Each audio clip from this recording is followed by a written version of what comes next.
এই জন্য শুধু আমাদের দলীয় সহকর্মী নয়, শুভাকাঙ্ক্ষী নয়, বরঞ্চ দেশবাসীকে আমাদের বুকে ধারণ করতে হবে। আমরা যেন মনে মনে এরকম কোন আত্মতৃপ্তিতে না হই যে বাংলাদেশে বিদ্যমান যতগুলা দল আছে, যারা সমাজকে নিয়ে ভাবেন, যারা সমাজকে পরিবর্তন করতে চান, নেতৃত্ব দিতে চান, দৃশ্যত আমরা তো তাদের চেয়ে ভালো। এই ধরনের আত্মতৃপ্তিতে ভোগার কোনো সুযোগ নেই।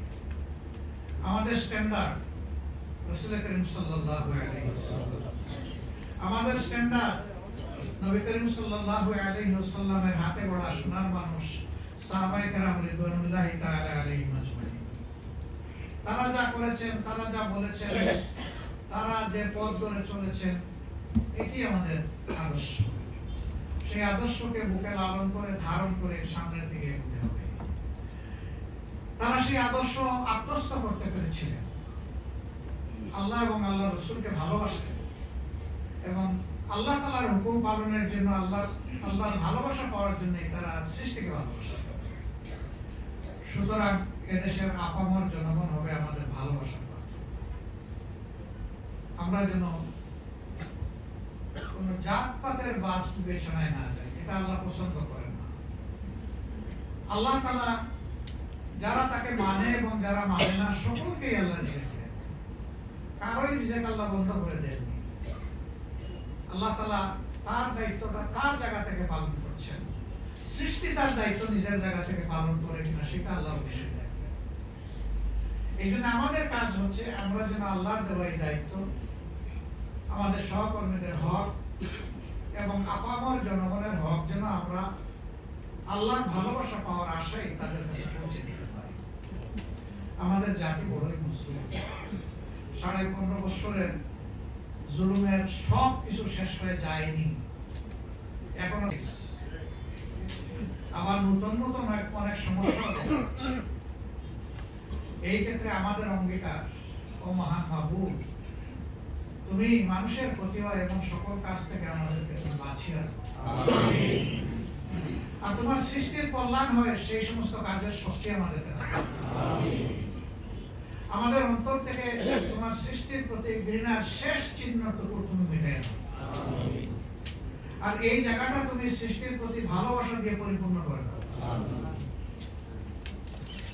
প্রিয় দেশবাসী, সাংবাদিক বন্ধুদের মাধ্যমে আমরা আপনাদের কাছে আরজ করতে চাই, রাজনৈতিক দলগুলোর কাছে আরজ করতে চাই, বিশেষ করে রাজনৈতিক দলের কর্মীরা, দায়িত্বশীল নেতারা আমরা গুরুত্বপূর্ণ একটা কথার স্বীকৃতি দিয়ে থাকি, আমার চেয়ে আমার দল বড়, আমার দলের চেয়ে আমার প্রিয় দেশ বড়। কিন্তু কার্যত অনেক সময় আমরা এটা প্রমাণ দিতে ব্যর্থ হয়েছি। আমরা দেশের চেয়ে দলকে বড় করেছি, দলের চেয়ে নিজেকে বড় করে দেখেছি। এটি আসলে এক ধরনের জাতির প্রতি উপহাস এবং নিকৃষ্ট স্বার্থপরতা। এই অসৎ প্রবণতা থেকে আমাদেরকে মুক্ত হতে হবে। আমাদের দেশের আকাশে 15.5 বছর কালো মেঘের ছায়া ছিল, কেটে যায়নি। আমরা সবাই সচেতন নাগরিক হিসেবে এটা টের পাচ্ছি। এই সময় বড়ই প্রয়োজন জাতীয় ইতিহাস।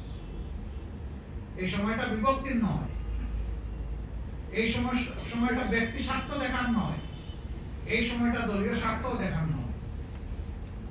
আল্লাহ তাআলা আমাদেরকে যেন অন্তত এই তৌফিক দান করেন যে সবার আগে এই কথাটা আমরা যেন বুঝি এবং আমরা যেন মেনে চলি।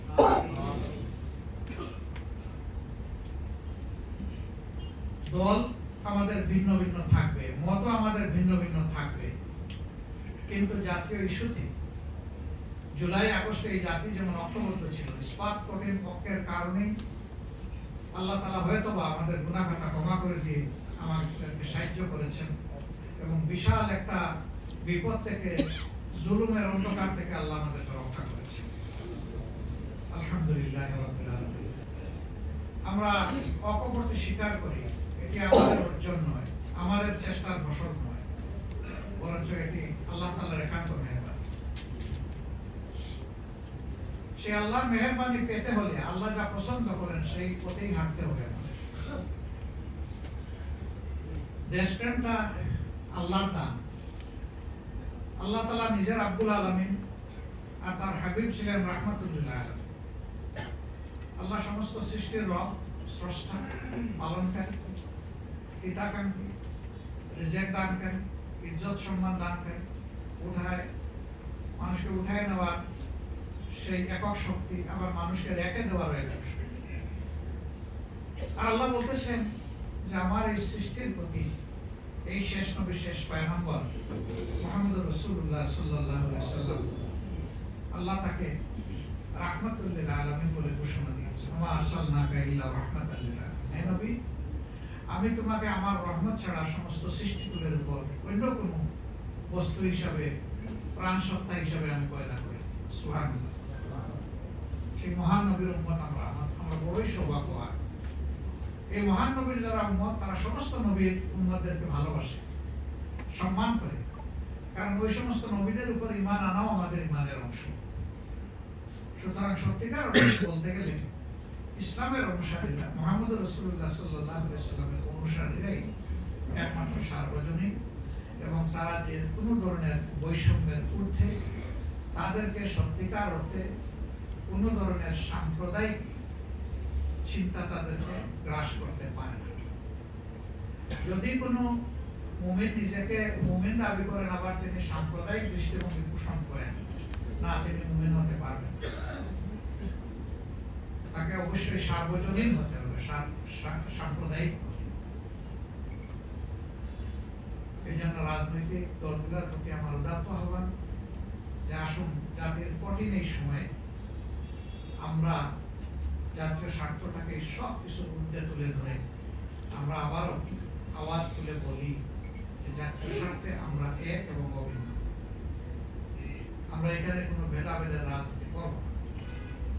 আমি বাংলাদেশ জামাত ইসলামের পক্ষ থেকে কথা দিচ্ছি, এই আওয়াজে আমরা সবার আগে দৌড়ে যাব ইনশাআল্লাহ। দুনিয়ার বিভিন্ন জায়গায় জাতিসমূহের উত্থান পতন হয়েছে। আমাদের এই জাতীয় স্বাধীনতার পর 53 বছর অনেক উত্থান পতন দেখেছে। স্বাধীন দেশে দীর্ঘ অভিযাত্রায় অর্ধ শতাব্দীর ঊর্ধ্বে সময়কাল, এই সময়ে আমাদের জাতি অনেক বেদনাদায়ক দৃশ্য দেখেছে। শুধু 9 সাল থেকে 24 সালের 5 আগস্ট নয়, এর আগে ওই ধরনের বেদনাদায়ক অনেক দৃশ্যই জাতিকে প্রত্যক্ষ করতে হয়েছে। আমাদের জাতীয় জীবনে এগুলো ছিল অভিশাপ। আমার উপর আঘাত আসলে যেমন আমি কষ্ট অনুভব করি, আমিও যদি কাউকে অন্যায়ভাবে আঘাত দেই, নিশ্চয় সেও কষ্ট অনুভব করবে। সুতরাং আমাদের বার্তা স্পষ্ট, কেউ আমাদের উপর জুলুম করো তা আমরা চাই না, আবার আমরা আরেকজনের উপরে জালিম হই ওটা থেকে আল্লাহর কাছে আমরা আশ্রয় চাই, এটা আমরা হতে চাই। এই জন্য যে সংগঠনটি বিগত 15.5 বছর সবচেয়ে বেশি মজলুম ছিল, এই সংগঠনটি এবার সবচেয়ে বেশি ধৈর্যের পরিচয় দেওয়ার চেষ্টা করেছে।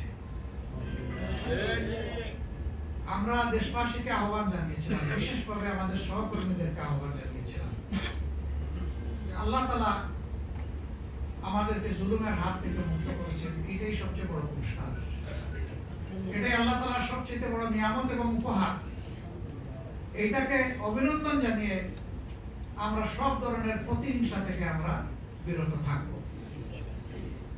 আমরা আইন নিজের হাতে তুলে নেব না এবং ব্যক্তিগতভাবে কোনো প্রতিশোধ নেব না। তবে যদি কেউ মানুষের উপরে কোনো অপরাধ করে থাকে, কাউকে খুন করে, দর্শন করে, লুণ্ঠন করে, মানুষকে কষ্ট দেয়, পঙ্গু বানায়, তাহলে তার অপরাধের বিচার অবশ্যই আমরা চাই এবং একটা হওয়া উচিত। এটা বিবেকের দাবি, সভ্যতার দাবি, একটা দেশের স্থিতিশীলতার দাবি। অবশ্যই এটা হবে ফেয়ার জাজমেন্ট হতে হবে। আমাদের উপর জুলুম করা হয়েছে, অন্য কারোর উপর বিচারের নামে জুলুম করা হোক, এটাও আমরা সমর্থন করি না। ন্যায় বিচারের মাধ্যমে যার যার পাওনাটুকু তার পাওয়া উচিত। তাহলে এরকম অপরাধ করার দুঃসাহস আর কেউ দেখাবে না। কিন্তু যদি বিচারগুলো চাপা পড়ে যায়, ধামা চাপা দেওয়া হয়, অথবা বিচারের নামে কারো উপর জুলুম করা হয়, তাহলে বিচারের সুফল এই সমাজ ভোগ করবে না। এই জন্য আমরা বিচারহীনতাও চাই না, আবার বিচারের নামে নির্যাতনও চাই না। আমাদের অবস্থান এখানে এবং স্পষ্ট।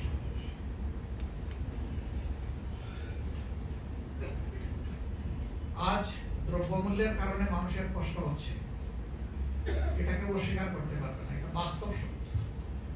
আমরা সরকারকে বলেছি দায় আপনাদেরকে নিয়ে, দায়িত্ব আপনাদেরকে নিয়ে সিন্ডিকেট ভাঙতেই হবে। আপনারা সিন্ডিকেট ভাঙার উদ্যোগ নেন। জনগণ যেভাবে ফ্যাসিজমের হাত থেকে বাঁচার জন্য লড়াই করেছে, প্রয়োজনে আপনাদের পাশে থেকে সিন্ডিকেট ভাঙতেও লড়াই করবে। বাংলাদেশের জনগণ অত্যন্ত দায়িত্বপরায়ণ জনগণ।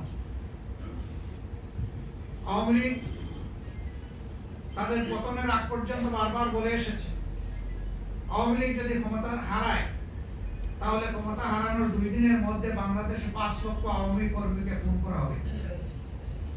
আল্লাহর মেহেরবানি, বাংলাদেশের মানুষ চরম দায়িত্বশীলতার পরিচয় দিয়েছে।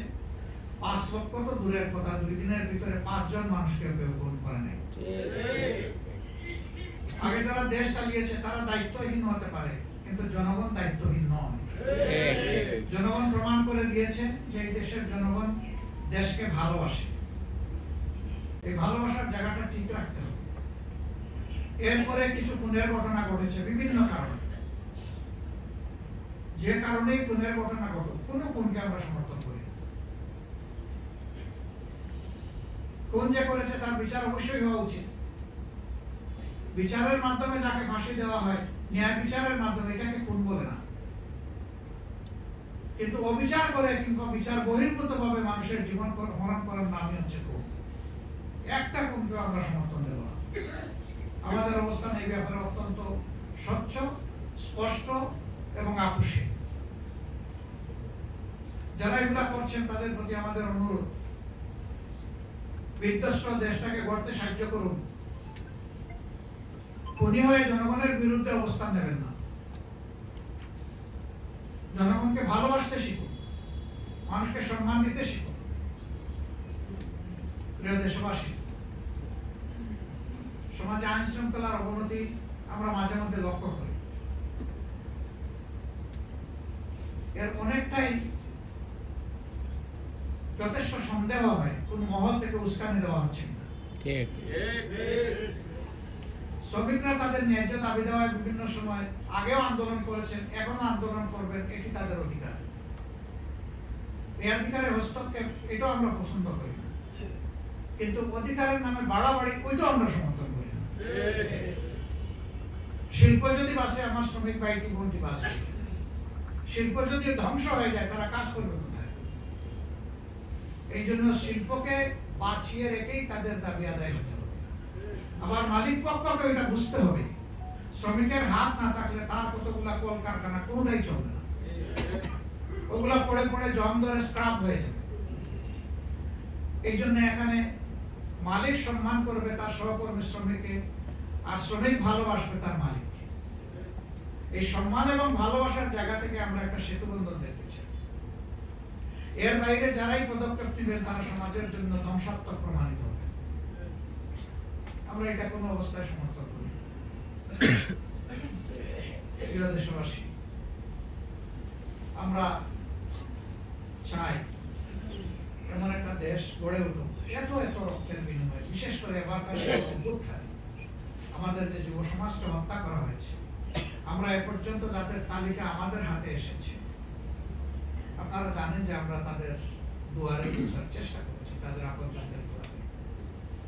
আমরা বয়স লক্ষ্য করে দেখলাম 15 থেকে 35-এর ভিতরে যারা নিহত হয়েছেন তাদের 90%, অর্থাৎ যুবকরাই জীবন দিয়েছে। এক একটা যুবককে ঘিরে তার পরিবারের অনেক স্বপ্ন ছিল,